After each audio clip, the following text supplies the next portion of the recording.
கண்டிப்பாங்க ஐயா. நல்லது. அ கர்மாங்கிறது இப்போ நம்ம கலியுகத்துல இருக்கோம். சரிங்க. கர்மாங்கிறது பார்த்தீங்கன்னா, இப்போ வந்து பார்த்தீங்கன்னா, இந்த கலியுகத்துல நம்ம செய்ற கர்மாலாம் உடனே வந்து நமக்கு நடந்துரும் ஐயா. சரிங்க. இப்போ ஒருத்தர் இப்போ நம்ம வந்து நம்ம என்னென்ன கர்மாவ தேடுறவனுக்கு தான் பத்தி தெரியும். அந்த கர்மானா என்ன அப்படிங்கிறது. நம்ம சொந்த ஜாதகத்துல எப்பவுமே பார்த்தீங்கன்னா, கர்மாவ தெரிஞ்சுக்கிட்டு சரிங்க. எந்த கர்மாவுல நம்ம அதாவது முன்னாடி இப்ப யாருமே பாத்தீங்கன்னா நல்லா இருக்கும்போது ஜாதகம் பாக்குறதே கிடையாது. அதாவது வந்து ஒருத்தர் தடுமாறினதுக்கு அப்புறம் தான் ஒரு ஜாதகம் பாக்குறோம். அதுக்கு காரணம் அவங்களோட கர்மா தான். ஏன்னா முன்னாடியே தெரிஞ்சுட்டா அவன் எச்சரிக்கையா இருப்பான்ல. அதுதான். அதை தாண்டி அந்த கர்மாவை வெல்லணும் அப்படின்னா கண்டிப்பா ஒரு குலதெய்வம் அருளாத கண்டிப்பா இருந்திருக்கணும்.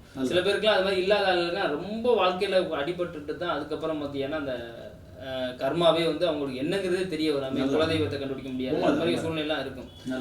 அப்போ பார்க்கும்போது பார்த்தீங்கன்னா கர்மாங்கிறது பார்த்தீங்கன்னா பண ரீதியா இருக்கட்டும் சரி. 2ஆம் இடம் ஒரு மனிதனுக்கு கெட்டு போச்சு அப்படின்னா பண ரீதியா கர்மா வரும். 3ஆம் இடம் கெட்டு போச்சு அப்படின்னா அவன் முயற்சி பண்ணுற தொழிலா இருக்கும். அது மாதிரி 4ஆம் இடம் லக்கணம் ஃபர்ஸ்ட் கெட்டு போச்சு அப்படின்னா அவன் தன்னம்பிக்கையே அவன்கிட்ட இருக்காது. மெயினா அதாவது ஒரு இடத்துக்கும் இருக்கு. மெயினா பார்த்தீங்கன்னா ஒரு முக்கியமா ஒரு கர்மாவை பார்க்க வேண்டியது கேதுவையும் மாந்தியையும் தொடர்படுத்தி நீங்க பார்த்துட்டீங்கன்னா உங்களுக்கு கர்மா என்னங்கிறத தெளிவா தெரிஞ்சு போயிடும். சரியா? ஒரு பிறவியை அறுக்கிற இடத்துல கேது உட்கார்ந்துருப்பாரு.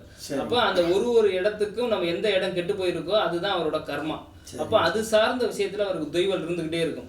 அப்ப ஒருத்தர் வந்து ஒரு வாழ்க்கையில ஒரு 40 வயசோ 50 வயசோ ஒரு கடந்ததுக்கு அப்புறம் ஒரு வாழ்க்கையில ஒரு பாடுபட்டுட்டு, அதாவது ஒரு வாழ்க்கையில நிறைய கஷ்டத்தை சந்திச்சுட்டு அன்னைக்கு வந்து ஒரு அஸ்ட்ராலஜர் தெளிவா நம்ம ஜாதகம் பார்க்க வராங்க. என்ன கர்மான்னு பாத்தீங்க அப்படின்னா அவர் என்னென்னலாம் அவர் இந்த 50 வருஷத்துல வந்து அனுபவிச்சாத எதனால கர்மாங்கிறத டோட்டலா தெரிஞ்சிடும். அதுதான் சொல்றேன். அந்த கர்மாங்கிறது பாத்தீங்கன்னா அதே மாதிரி ஒரு ஸ்தானத்துக்கு 1ஆம் இடம் 2ஆம் இடம் 3ஆம் இடம் 12 ஸ்தானத்துக்கும் கர்மா இருக்கு. அந்த 12 ஸ்தானத்துல எந்த ஸ்தானம் கெட்டிருக்கோ அந்த கர்மா நம்மளை வந்து படாத பாடுபடுத்திடும். அது எல்லா ஸ்தானமும் ரொம்ப முக்கியம். இப்ப பாத்தீங்கன்னா லக்கணம் கெட்டுருச்சு அப்படின்னாவே ஆயுள் சார்ந்த பயம் இருக்கும். சடுதியில மரணத்தை கொடுக்குற வேலையை செய்யும். தன் உயிரை தானே மாச்சிக்கிற சூழ்நிலையை கொடுக்கும். இங்க லக்கணம் கெட்டிருந்தா 8ஆம் இடமும் கண்டிப்பா கெட்டும். 8ஆம் இடம் தான் பாத்தீங்கன்னா வந்து ஆயுள் தீர்க்கமா உள்ள கஷ்டம்.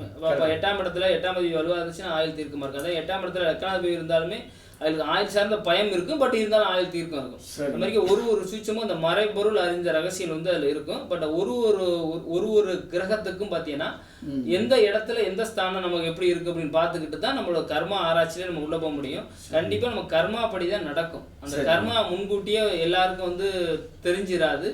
அதை இறைவன் வந்து படிச்சு அது வந்து இறைவன் வந்து பாத்தீங்கன்னா நம்ம எந்த பூமியில என்ன அனுபவிக்கணுமோ பிறந்திருக்கோமோ அதை அனுபவிச்சதுக்கு அப்புறம் அது இறையருள் இருந்தா அதை தெரிஞ்சுக்கலாம். இல்லை அப்படின்னா